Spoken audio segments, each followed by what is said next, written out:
the most used dagger of World War II, and why every soldier wanted it. In a global war filled with tanks, machine guns, and bombers, it is easy to overlook the smallest weapon on the battlefield, the dagger. Yet no soldier could deny its usefulness. In the chaos of World War II, when trenches collapsed, rifles jammed, or combat shrank to arm's length, the dagger became the last line of survival. It is one of the most personal weapons ever carried into a world conflict. But among dozens of designs, thousands of variations, and millions of soldiers, only one question truly matters. Which dagger was used the most in World War II, and why? It is a question that seems simple. Yet the deeper we look, the clearer it becomes that myths, movies, and modern memory have distorted the answer. The dagger everyone remembers, the sleek, deadly Fairbairn Sykes, was not the dagger most soldiers carried. The iconic OSS stiletto, favored by spies and raiders, was also not the blade most people saw on the front lines. These famous daggers earned their reputation through secrecy, elite operations, and the allure of covert warfare, not through sheer numbers. To understand which dagger ruled World War II, we have to step away from heroism and step into the mud, the daily life of millions of ordinary soldiers whose experiences rarely make it into documentaries. We must explore logistics, survival psychology, battlefield improvisation, and the brutal reality of close quarters fighting. Let's begin with what a dagger truly meant in World War II. Unlike a rifle, a dagger was not standardized. It was not inspected every morning, assigned to a rack, or listed on the battalion's arsenal sheet. A dagger was a personal tool, much like a lighter, a can opener, or a pocket knife. Soldiers used them to cut rope, shape wood, fix equipment, pry open crates, and slice through wire. They kept them tucked into boots, belts, inside jackets, or taped to vehicle interiors. The dagger was a companion always within reach. And when combat dropped to zero distance, in trenches, foxholes, bunkers, doorways, forests, or ruins, the dagger became something else, the weapon of last resort, the weapon no one wanted to use unless forced to. This practicality and intimacy explain why the dagger appears so frequently in photographs, letters, and veteran testimonies. Soldiers reached for what worked, and what worked was a simple, tough, reliable blade. So what was the most used dagger in World War II? Not the elegant assassin's tool, not the Special Forces trophy, but the ordinary trench/utility dagger, the working blade of the common soldier. Why did this dagger dominate the war? There are four main reasons. First, production scale. World War II was a numbers game. Every army, and whether German, Soviet, American, British, or Italian, needed weapons that could be mass-produced cheaply and quickly. The trench dagger fit this perfectly. It required little machining, tolerated rough manufacture, and used minimal steel, a critical factor in wartime.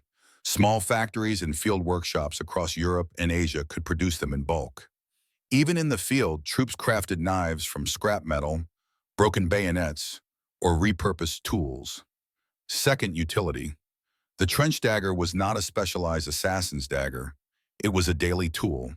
Soldiers used it for cutting wire, maintaining gear, opening ammunition crates, repairing shelters, cleaning equipment, and countless improvisations. A good trench knife could replace multiple tools, and in war, simplicity is survival. Third, battlefield conditions. World War II front lines often collapsed into environments where long weapons were impractical. Urban ruins, trenches, jungle paths, bunkers, and nighttime patrols created situations where a short blade was essential. In places like Stalingrad or Monte Cassino, combat sometimes shrank to inches. A dagger was not optional. It was life-saving. Fourth, personal preference. Soldiers trusted what felt reliable.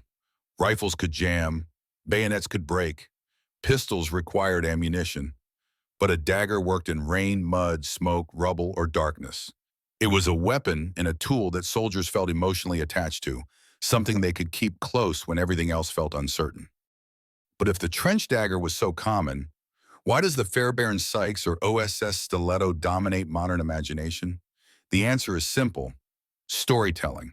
Elite units like British commandos, SAS, and OSS operatives use specialized daggers for infiltration, missions, raids, and silent work.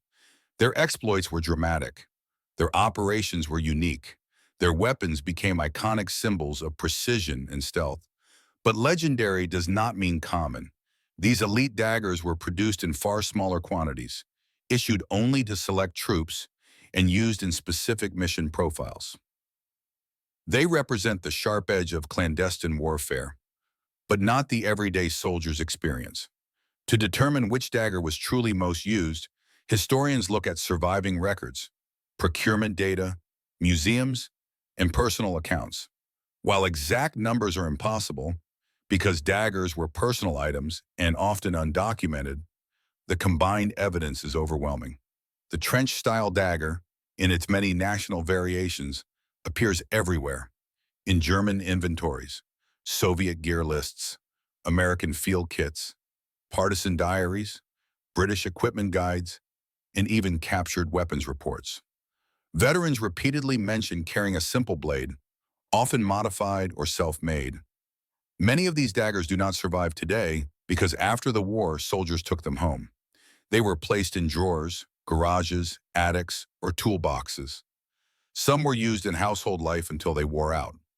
Others were melted down in metal recovery programs when countries recycled wartime material to rebuild their economies. And then, a second wave of disappearance swallowed many surviving World War II daggers: the rise of replicas. Since the 1950s, markets have flooded with reproduction daggers, some accurate, some altered, some deliberately deceptive. As replicas multiply, identifying authentic wartime pieces becomes harder. This obscures how common trench daggers truly were, even though they once filled pockets and belts across the entire conflict. Another reason many daggers vanished after World War II is emotional. For some veterans, carrying a dagger brought back memories of moments too painful to share. It represented fear, desperation, and the most brutal aspects of close combat. Many quietly disposed of their daggers, burned them, buried them, or simply hid them away. A dagger is a deeply personal artifact, too personal sometimes to preserve. Yet for all this disappearance, one conclusion remains clear: the trench/utility dagger was the most used dagger in World War II. Not because it was beautiful, not because it was feared, not because it appeared in elite missions, but because it was simple, effective, cheap, practical, and always needed. The famous daggers, the Fairbairn Sykes, the OSS Stiletto, the Arditi dagger, the German paratrooper gravity knife, represent the war's mythology. The trench dagger represents its reality. It is a reminder that World War II was shaped not only by grand strategies or heroic raids, but by millions of small, unrecorded decisions made by soldiers in mud, cold, hunger, and fear.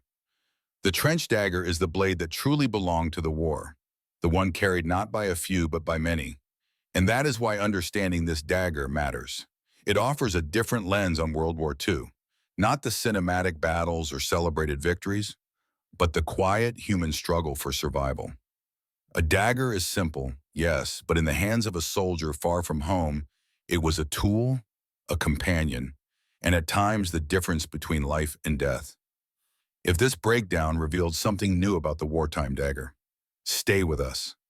There are countless hidden weapons, forgotten field tools, and untold stories from World War II waiting to be uncovered. Stories that rarely appear in textbooks, but shape the real experience of those who lived through the conflict. Stay with us. Subscribe for more forgotten World War II history.